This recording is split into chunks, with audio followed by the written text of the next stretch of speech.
have made it through Aries season. We officially began the new year of harvest, flowing with Mother Gaia, flowing with the sun season. Happy actual new year to us. For those just tuning into this series, every zodiac month, I see where the zodiac lands on my birth chart and I just highlight that area of my life. Correlations, a fun way for me to reflect personally. Love healing, I love growth, I love learning. I used to be someone who thought I need to change everything about myself. I felt like overwhelmed sometimes. So many areas of my life that, could have some improvements, could have more reflection. But when you think of having so many things all at once, it's just overwhelming. I started doing this for a few years now. It's my favorite way to reflect monthly. I do love astrology. Astrology is a huge passion of mine. I'm really happy that as a Libra rising, I have every zodiac sign in each birth house. So I get to learn more about each zodiac in itself, and then I get to see how it plays out in the birth charts that it's in for me. Aries is in my 7th house. 7th house is the relationship between your ego and your higher self.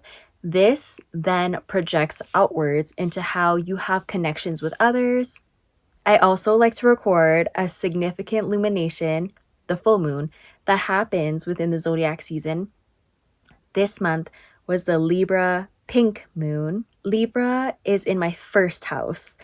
For a quick moment, with the full moon energy, there was highlight of my soul body and how it projects into the outer world. Libra is also my rising sign, so there was just a highlight about how my personality shines through towards other people. I like to correlate or just spotlight the two energies of the sun season and then the full moon, because for me, I do see that there is either a clash of the two or just a really high spotlight of the two different things. With having the house of relationships versus having the house of how your personality shines through, that was a big thing for me this month. As per Aries, situations where I noticed I was, even saying out loud, what about me? Where does my personality shine through in this situation?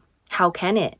I used to really lose myself in a lot of connections. As a programmed people pleaser, if someone didn't like something about me, like I would instantly change that. I didn't know how to stand my own ground on everything I like to be because I just wanted people around me.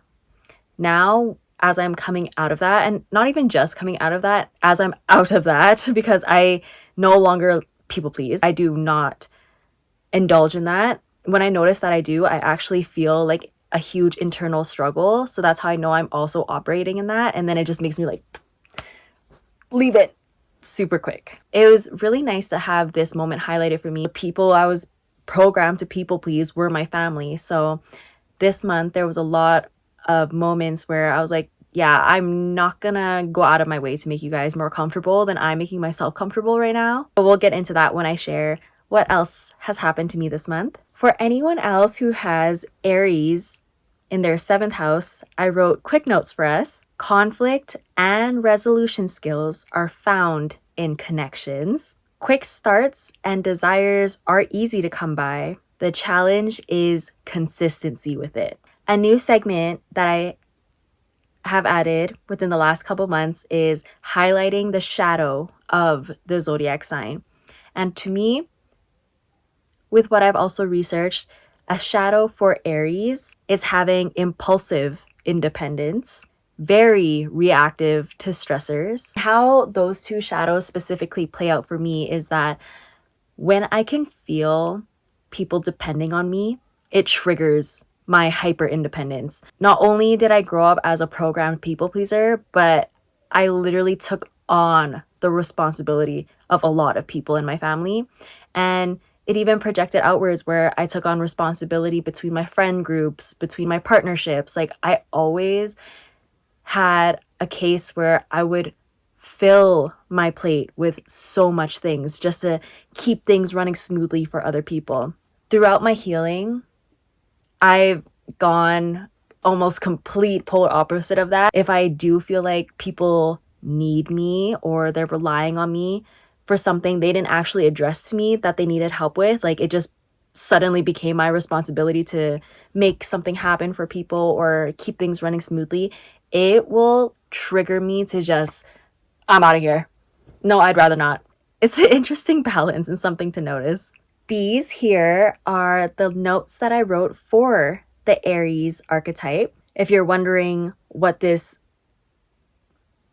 black box of words have been, I didn't introduce it when it was popping up. These are just some things for me to learn about with the Aries archetype to embody for this month, reflect upon in a way of how maybe these qualities shine through for me either in this month or in general. If you're an Aries or have any Aries placements, please look at this list here and see if anything correlates with you and let me know. If you also have anything else to add about Aries, if you're one or if you maybe are around a lot of Aries, please drop down your observations as well. It's fun to learn together. Even though I've been doing this for the past couple years, my goal is not to be like an expert at this, but it's just very uncanny to have and see how much astrology does play into our lives. Just want to let y'all know now, if you are a huge astrology is not real, this series is not for you, and most likely I won't be for you because I talk about astrology often in my days. If you're just not interested, you're not interested, but either way, you won't change my mind about it, okay? Thank you. I like to say that my zodiac series is actually where one could actually get to know me best, actually talk about what happened to me during the month. In my vlogs, I show you things that happen. I have little clips sharing my thoughts that are present during those times. An overall summary of things that I feel highlighted in my life are within the astrology series. If you're here, if you're staying tuned, know that I really appreciate you. Let's learn about Aries together. And let's see what I went through during this month. My first note that I wrote was exactly what I mentioned earlier about how I'm choosing my peace over pleasing. Normally, when things start to get really uncomfortable with me and other people, mainly that I live with, or my direct environment, this would be a moment in the past where I would start to change myself to feel more fit in with the group. Back then, I just wanted to be liked. Now, I don't care to be liked. I don't care how other people see me. I don't mind being the villain to other people at all. Having this kind of assurance about myself creates discomfort for myself and everybody around because, I'm not someone easily controlled. I will talk back. I stand firm with my peace. In environments that are just so used to pleasing each other or trying to force control over each other through emotional manipulation, honestly, any kind of manipulation, I would rather see the play out of that than to try to please the situation to make it more comfortable for other people. In this, I'm learning how to stay still during the discomfort. The inner part of me that reacts to wanting to escape discomfort, it's heavy. It's definitely been a challenge to try to not mind what other people are saying or thinking of me and just continuing on with what I'm doing. I just don't feel like my family can hold space for who I am currently and all the things I want to achieve. I'm learning to stay still with it. It really is not my job to make other people comfortable anymore.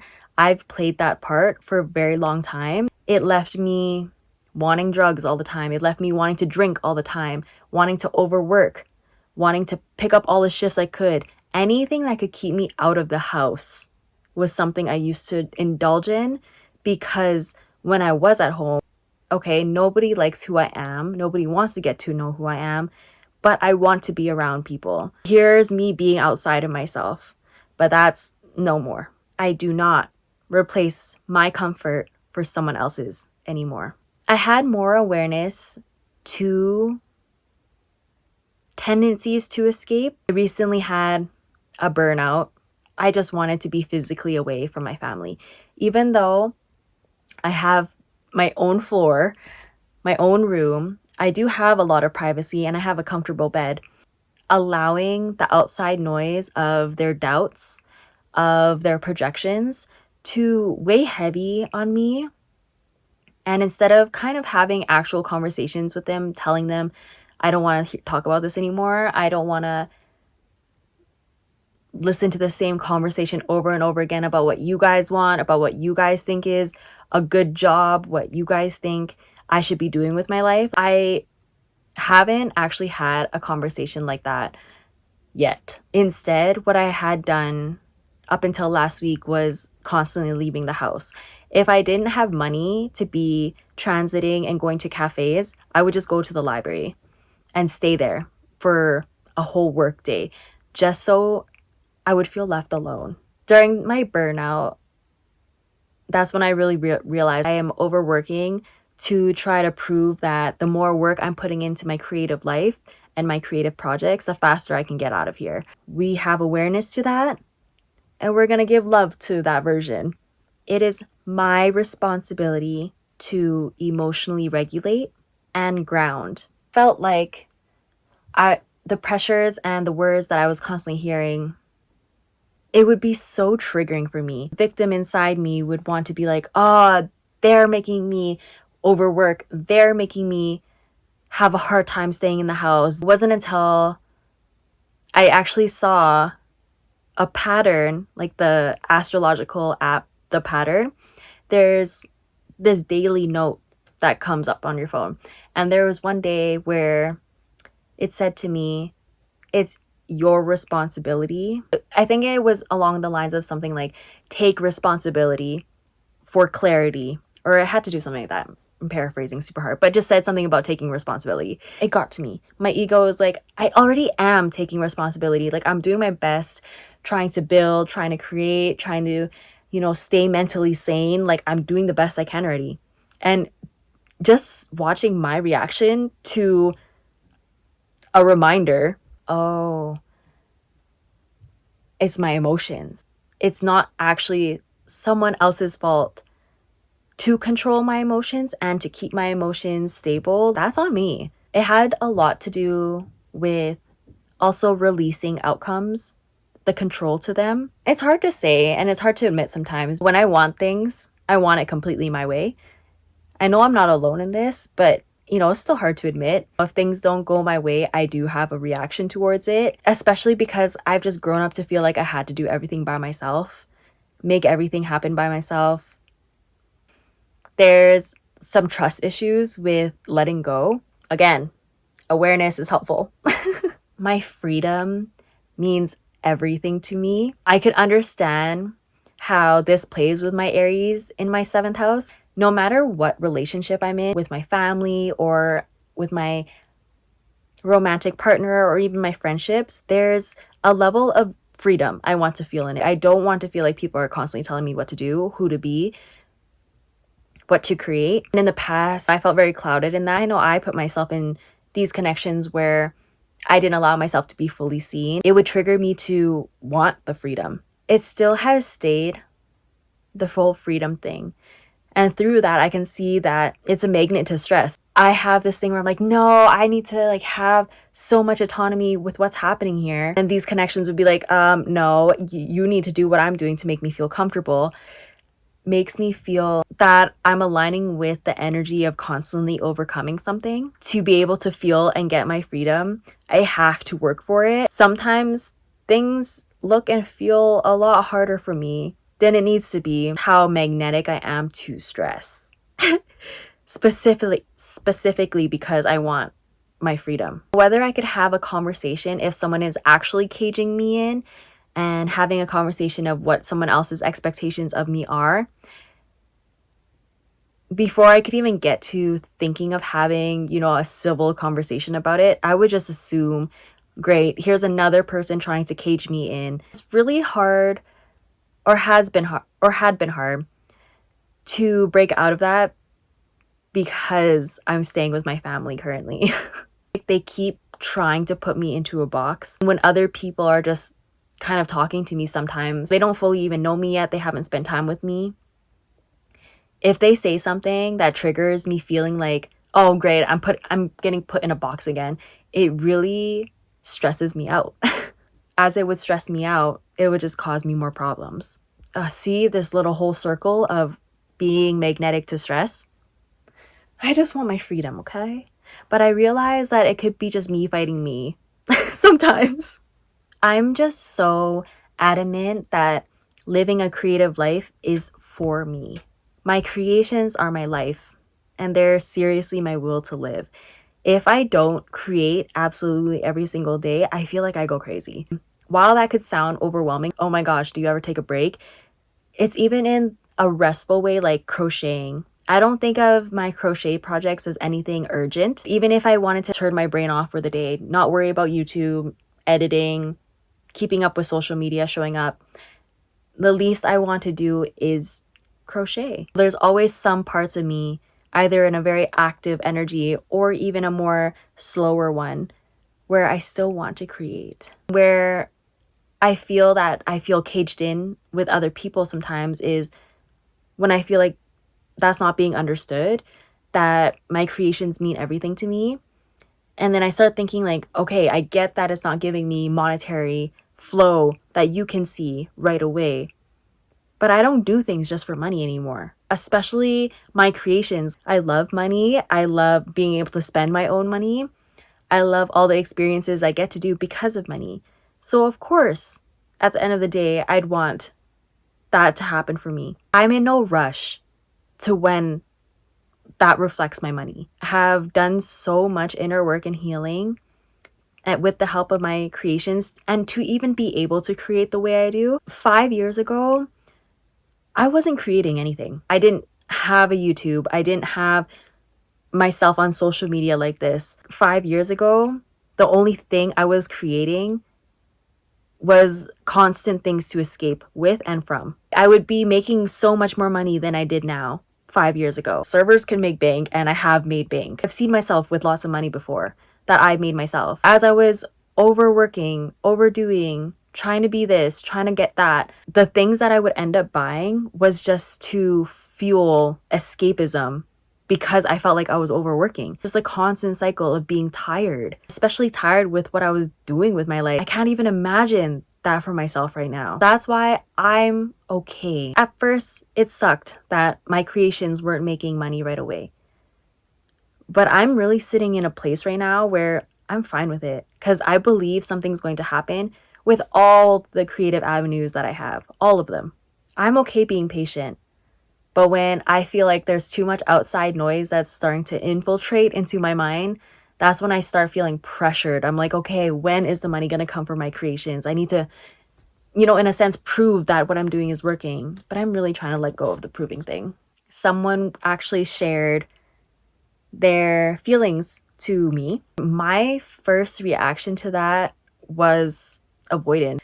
It felt so weird to hear someone say they have feelings for me. I genuinely actually haven't heard that in a very long time.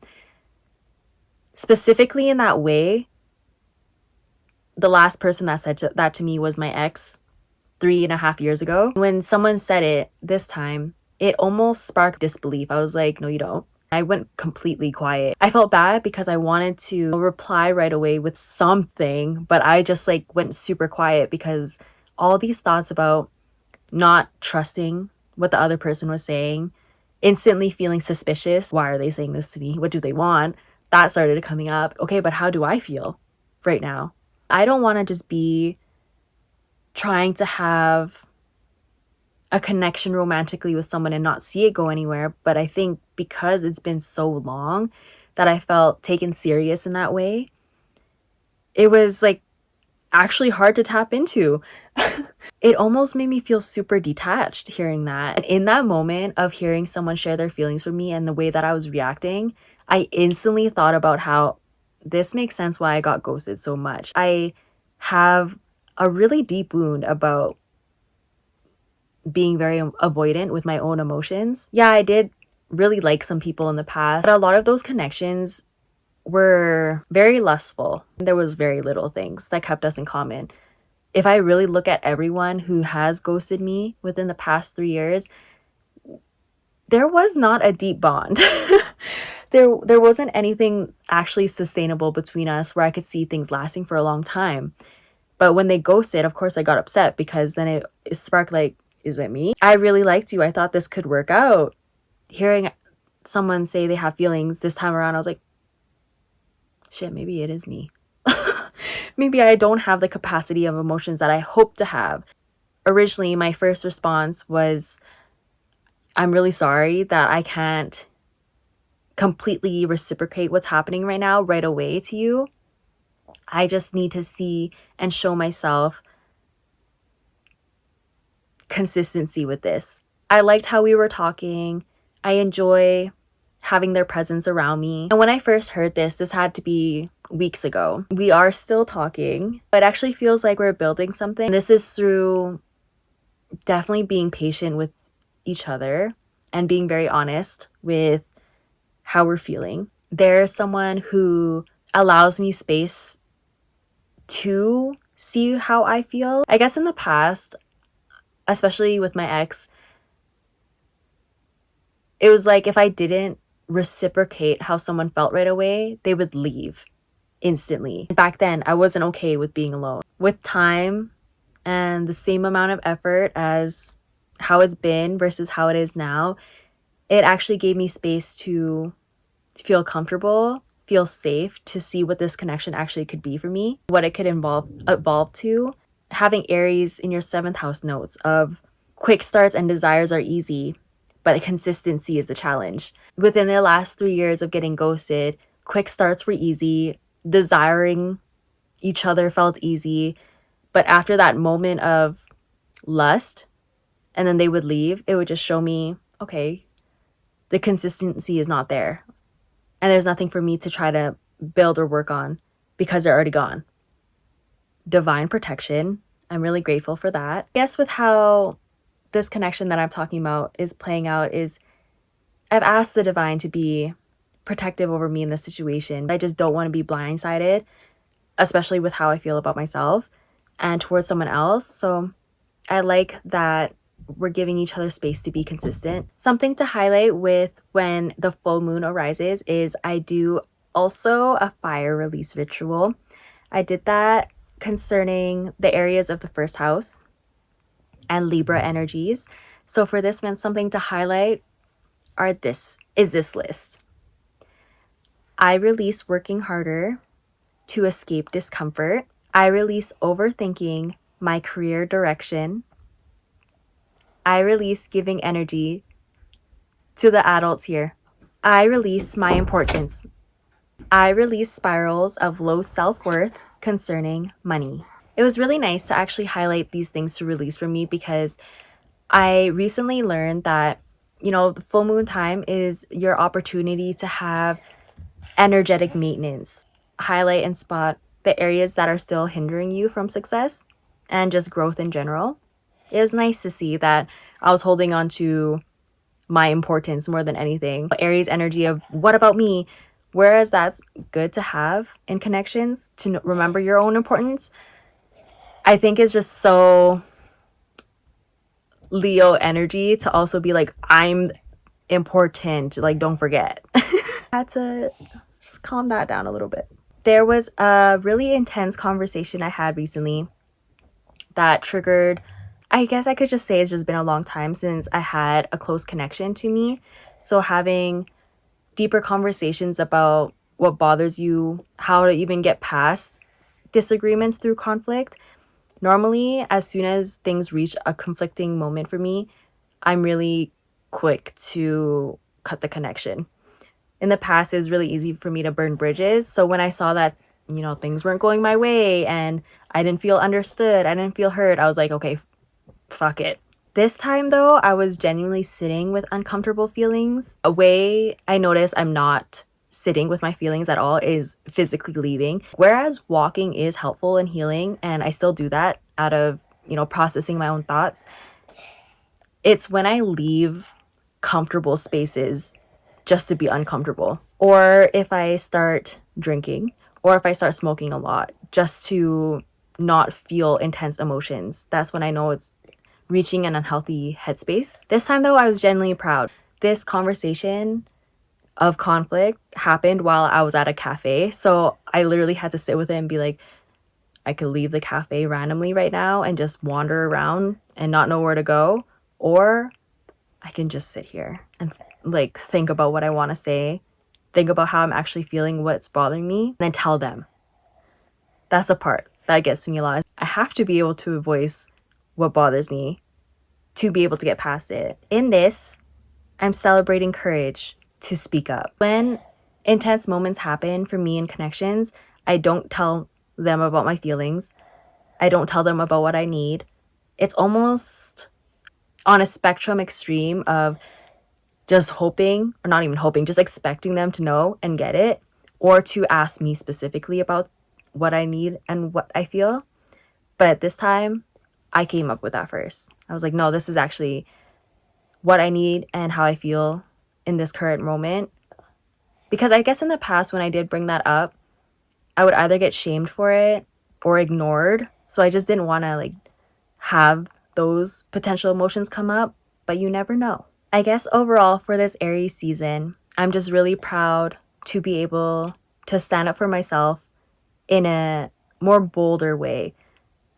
Happy for the Aries energy of being super bold. If any of this correlates with any of y'all, if you feel like you have any questions about the things that I've gone through this month, please feel free to drop it below. My sisters are staring at me right now. I really appreciate your time in watching a zodiac reflection. They mean so much to me.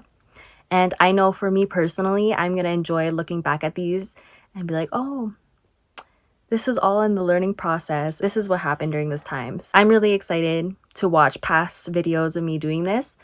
I hope this either brought any comfort, maybe some new knowledge, whether about me or the Aries archetype itself. Thank you for watching. Bye!